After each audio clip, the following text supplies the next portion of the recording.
चलिए देखा जाए क्वेश्चन नंबर 5 फ्रॉम एक्सरसाइज 7.2। क्या बोला गया है? Find the ratio in which the line segment joining the points A and B. मतलब कि दो पॉइंट्स दिया गया है, ठीक है। इन दोनों पॉइंट्स को तो मैं एक लाइन ड्रा कर लेता हूं, ठीक है। इज डिवाइडेड, तो देखो यहाँ पर ए और बी का कोऑर्डिनेट दिखा गया है। क्या दिया गया ए और बी का कोऑर्डिनेट? तब आप देखोगे तो यहाँ से ए का जो कोऑर्डिनेट दिया गया दैट इज गिवन 1, और बी का जो कोऑर्डिनेट दिया गया वो दिया गया -4, 5 is divided by the x axis. मतलब इसे जो है वो ए बी लाइन को कहीं ना कहीं एक्स एक्सिस कट कर लेता है। तो मैं सपोज कर लेता हूँ कि इस पॉइंट पी पर एक्स एक्सिस से कट कर देता है, ठीक है। तो जब कोई भी पॉइंट ऑन एक्स एक्सिस होगा तो वहाँ एक्स का वैल्यू कुछ होता है, मतलब a,0 मतलब एक्स का कुछ वैल्यू होगा लेकिन बाई कोऑर्डिनेट 0 होता है, ठीक है। तो पॉइंट ऑन एक्स एक्सिस, तो यहाँ लिखना पड़ेगा let the point on X axis, let the point on X axis B कितना मैं सपोज कर लेता हूँ a,0। फिर क्या बोलेगा? सबसे पहले रेशियो आपसे पूछा गया है, तो रेशियो भी आपको सपोज करना पड़ेगा। एंड द रेशियो, तो रेशियो को आप सपोज कर लो कि दैट इज k:1। रेशियो जब भी होंगे तो k:1 सपोज करके चलना है। मतलब यहाँ से कहा जा सकता है कि AP/BP का जो रेशियो है वो हमने सपोज कर लिया k:1।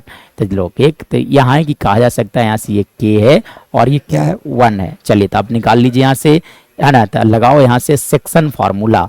तो सेक्शन फार्मूला क्या होता है? लिखा जाता है x = mx2 plus nx1 divided by m plus n, and by equal to लिखा जाता है m/2 plus n/1 divided by m plus n लिखा जाता है, ठीक है। चलिए तो यहाँ पे हम लोग को क्या करना है? इस सेक्शन फार्मूले को अप्लाई करना है, ठीक है। तो x = यानी कि k को मल्टीप्लाई करो इसके साथ, k को मल्टीप्लाई करना है -4 के साथ, और इस 1 को मल्टीप्लाई करना है 1 के साथ, ठीक है। मतलब जब आप k को मल्टीप्लाई करोगे -4 के साथ तो वो लिखा जाएगा -4 × k, फिर लिखोगे प्लस 1 × 1, मतलब यहाँ से लिख सकते हो आप 1 × 1 डिवाइडेड बाई दोनों का सम यानी कि k+1, यानी कि यहाँ से x कोऑर्डिनेट आ गया -4k + 1 डिवाइडेड बाई k+1, ये आ गया आपका x कोऑर्डिनेट, ठीक है। चलिए अब इससे रेशियो नहीं आने वाला है क्योंकि यहाँ पे x का जो वैल्यू है वो गिवन नहीं है। तब आप क्या करो? सेकेंड पार्ट में y का वैल्यू कैलकुलेट कर लो। तो y = क्या लिखा जाएगा? तो देखो y कैसे कैलकुलेट, इस k को मल्टीप्लाई कर इसके y के साथ, यानी कि लिख सकते हो आप 5 × k प्लस 1 को मल्टीप्लाई किया जाए इसके बाई कोऑर्डिनेट के साथ, यानी कि 1 × -5 डिवाइडेड बाई लिखे जाएंगे k+1। चलो यानी कि देखा जाए तो बाई कोऑर्डिनेट पॉइंट P का बाई कोऑर्डिनेट कितना दिया गया है?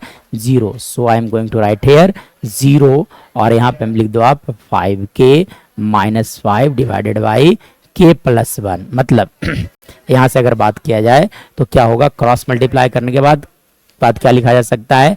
5k - 5 = 0, यानी कि 5k = 5, यानी कि k का वैल्यू 1 आ गया। इसलिए रेशियो क्या होगा?